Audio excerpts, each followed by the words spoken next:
Add hominem fallacy. এটা দ্বারা কি বোঝায়?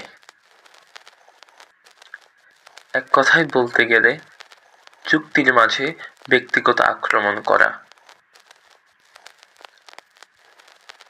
উদাহরণের সাহায্যে বোঝার চেষ্টা করি। ধরুন, রাকিব ফেসবুকে একটা কমেন্ট করলো, পৃথিবী সূর্যের চারদিকে ঘুরে। কিন্তু সাকিব রিপ্লাই দিল, সূর্য বানান ঠিক মতো পারে না, আবার কথা বলো।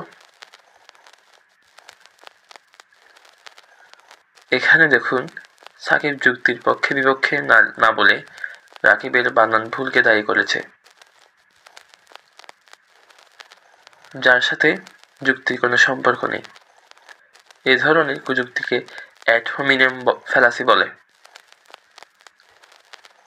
আপনিও একটি উদাহরণ কমেন্টে জানান।